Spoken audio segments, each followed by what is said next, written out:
Hello and welcome to the WIHS Journal, Public Affairs from 104.9. I'm Paul Kretschmer with a news conference in December on how to solve the problem of homelessness in Connecticut.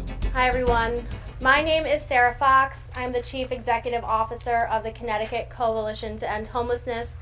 CCEH runs our statewide initiative, CT Can End Homelessness, to solve homelessness across Connecticut. We also represent over 75 service providers and members and partners across the state really dedicated to this effort. We're here today because we have more than 1,000 individuals who are unsheltered today. We are seeing a crisis. We're seeing a national crisis, an affordable housing crisis, and in our streets we're seeing a rising tide of homelessness caused by an affordable housing crisis that we're working to obviously manage as best we can. With families facing skyrocketing rents and our seniors being forced out of their housing. We have 1,000 people who today are outside. They're cold, they're scared, lives are at risk. Together we can save lives. And so I have brought together an esteemed group of legislators and providers to speak about actively addressing this crisis.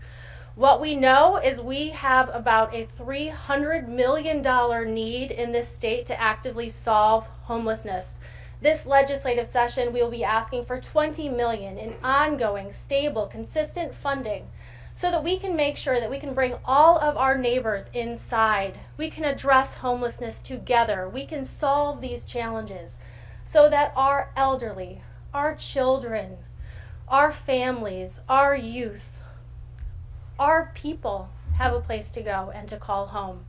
So with that, I'm going to pass this over to Representative Case.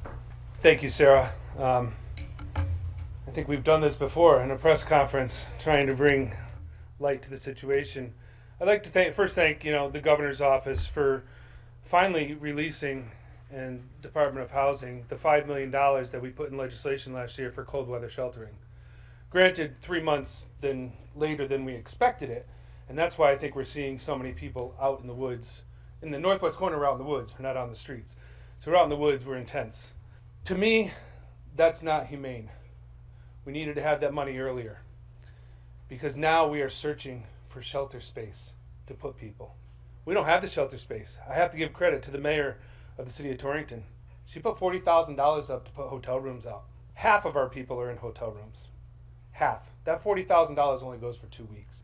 That's not enough. We do have $256,000 for the northwest corner for shelter, but we don't have a shelter yet.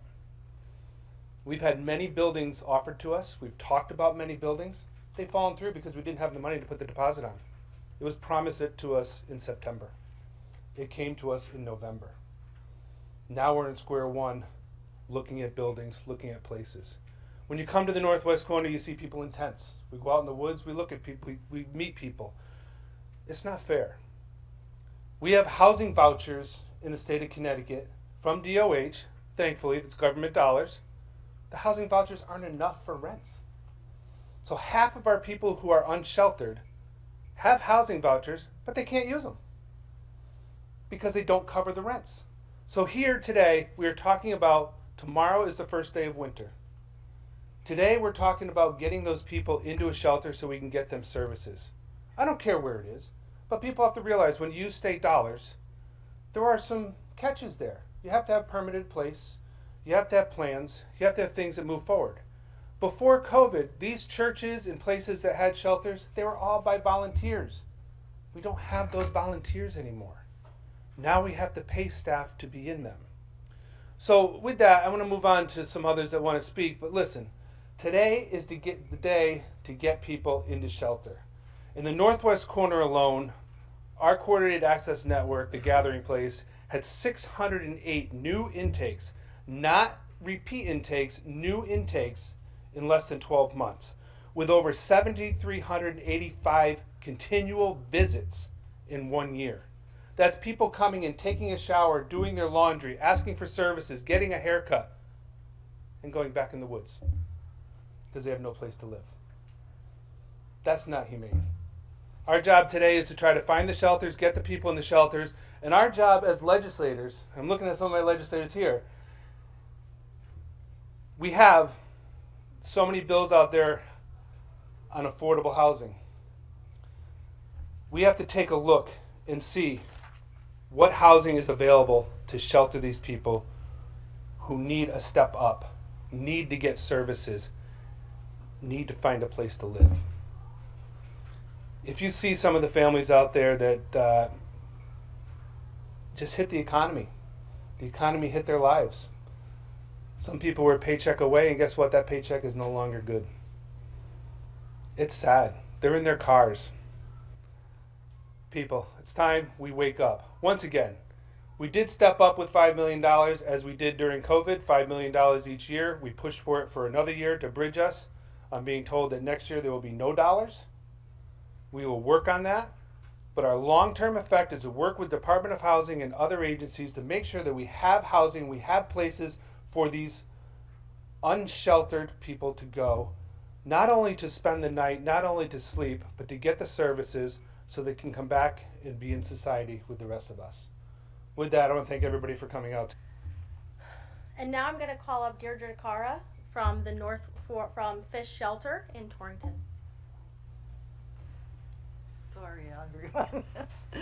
Yes, I am Deirdre DeCara, Executive Director at Fish Friends and Service to Humanity of Northwestern Connecticut, where we have a shelter, 35 beds, which we welcome families, individuals, and veterans. And we currently have 5 families living with us, 10 children, and I'm so thankful we had a baby born into the shelter last week that mom made it under our roof. Thank heaven.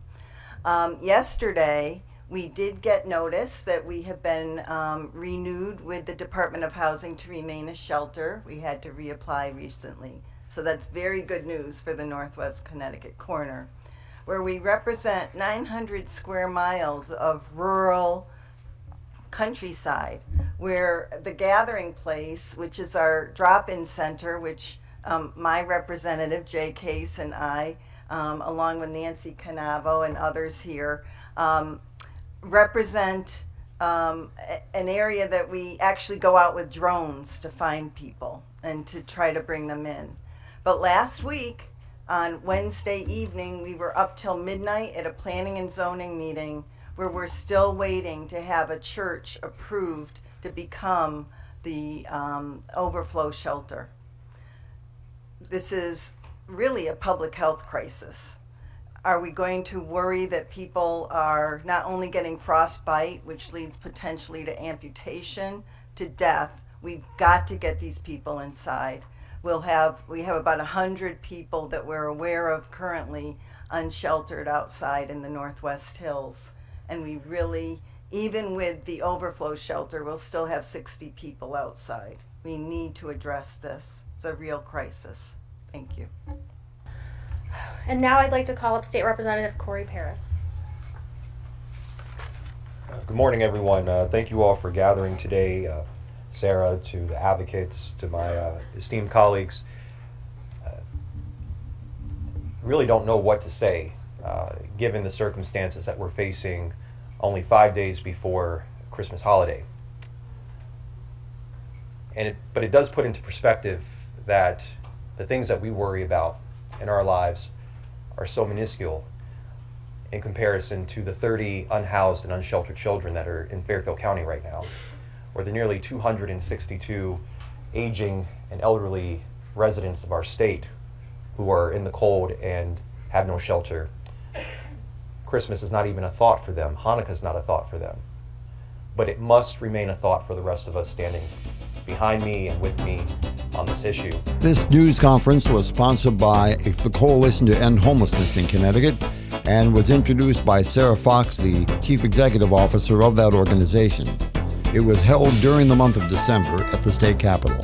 For further information, call us at 860-346-1049, 860-346-1049, or email us, office@wihsradio.org, office@wihsradio.org. Opinions expressed are those of the participants, not necessarily those of the staff or management of the station. I'm Paul Kretschmer on the WIHS Journal, Public Affairs from 104.9 WIHS.